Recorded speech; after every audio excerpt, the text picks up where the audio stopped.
While not all seas are calm and prosperous for us, we must all dive headfirst into our lives, fix any problems that arise, and once complete, cruise through a single channel composed of our memories.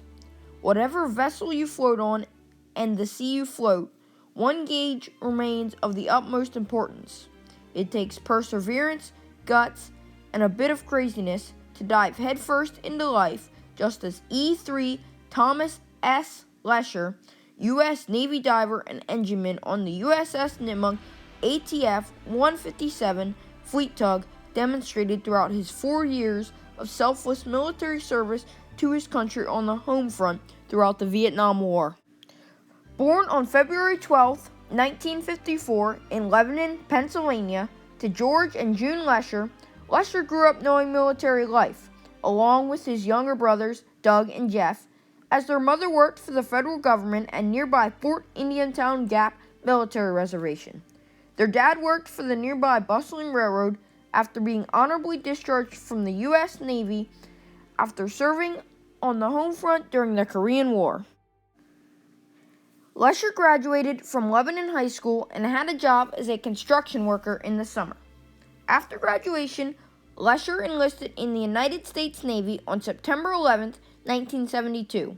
In the summer after he graduated, he was ready to fulfill his lifelong dream of being a Navy diver. I wanted to be a Navy diver. Armed with nothing more than a dream and a strong work ethic, Lesher was shipped out to basic training at Great Lakes Naval Station in Illinois, where he resided for 6 weeks in the color company while learning the military lifestyle and adapting to following orders from his company commander, who took care of his men pretty good. This is best said in Lesher's words as, Pretty good. As long as we did good for him, he took care of us. all while learning how to survive on a ship, tie knots, and swim. Amidst receiving medical checks and mental evaluations, Lesher recalled the worst part of boot camp being getting all the shots. After Lesher was taught the basics, he was shipped to Coronado, California for UDT or underwater demolition training. While at Coronado Naval Base, Lesher attended SEER or Survival, Evasion, Resistance, and Escape School before attending Basic Underwater Demolition, BUDS, training on February 12th, which happened to be his birthday. When asked if he told anyone that it was his birthday, Lesher replied with, Well, I didn't tell him that it was my birthday because there was a guy in front of me when we got our haircuts the first day. They shaved you bald. And there was a guy in front of us, his name was Valentine. And they asked him why his name was Valentine, and he said because he was born on Valentine's Day. Well, they shaved the heart in the back of his head, shaved all the hair off except the heart-shaped thing, and that was, he carried through the rest of Bud's training, I suppose. After suffering through the beginning of Bud's training, Lesher dropped out as he couldn't keep up with the runs and went to engineman school, where he learned to repair mechanical aspects of a Navy ship. Lesher surmised that keeping his grades up was the most difficult aspect of engineman school, but in recognition of his effort, he was promoted from seaman recruit to fireman apprentice during his schooling. After graduating from engineman school, Lesher was assigned to the USS Nipmuc ATF 157, a 236-foot-long, 35-foot-wide seagoing tugboat with the ability to carry 76 men stationed out of Newport, Rhode Island.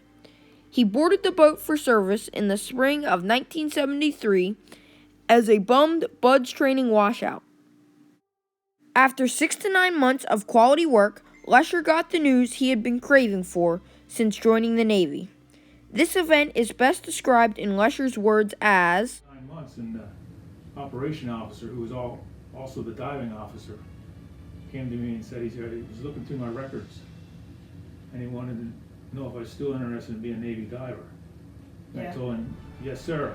I said, that's why I came in the Navy. So it wasn't long after that, I was gone. By March of '74, I was in second class diver school at Little Creek, Virginia. Soon after that life-changing conversation in March of 1974, Lesher had left the Nipmunk and was shipped off to second-class diving school in Little Creek, Virginia. After 10 grueling weeks of learning how to perform all sorts of difficult dives, Lesher was once again stationed on the Nipmunk, where he served as both a diver and an engineman for the ship. Lesher and the rest of the crew aboard the Nipmunk then executed countless missions up and down the East Coast, carrying out routine and simple maintenance and support tasks. Lesher described his ship's role as, "The crew carried out seemingly mindless but deceivingly difficult missions, like fetching a pistol that had fallen off a ship and was lying lifeless on the ocean floor, all while enduring terrible sea conditions." Lesher described the conditions as, Everybody on that ship, the whole crew was sick at one time, depending on how rough it was. We had a "While the seas were rough, the food wasn't." Lesher described the food in the Navy as, food was great. "The food isn't the only great thing about life aboard a ship. Lesher also got to experience many destinations the average Joe never would, like Jamaica, Port-au-Prince, Haiti, Disney World, and countless other breathtaking places." Lesher remarked, Since I was stationed in Florida, I got to go to Disney World when it first opened. As for free time, Lesher recalled that while off duty, he read a lot of books and sometimes played cards down in the engineering berthing compartment. When the ship was in port, which lasted as long as 6 months, Lesher recalled hanging out on the beach, body surfing, sightseeing, and drinking with his friends. The Nipmunk was once ported in Cuba, and Lesher jumped at the opportunity to sport dive with the Cubans. Lesher often wrote letters home to his family and friends, sharing with them his adventures and experiences. A nice perk of being stationed on the home front was that Lesher drove his car to the Nipmunk's home port and would spend some of his 30 days leave a year visiting family and friends, especially on holidays. The Nipmunk once ported in the Philadelphia Naval Shipyard, within a couple hours' drive of his house. Lesher recalled that, And it was in the winter. A lot of the guys had never seen snow before, and it snowed over there. Somewhere I got a picture of the snowman we built and put in one of the cargo hatches on the back of the ship. And we were having a snowball battle. On September 7th, 1976, Lesher was honorably discharged from his service, just days shy of serving for 4 years. Lesher had his car pre-placed in Norfolk, Virginia in anticipation of the end of his service, and he got in his car and drove home.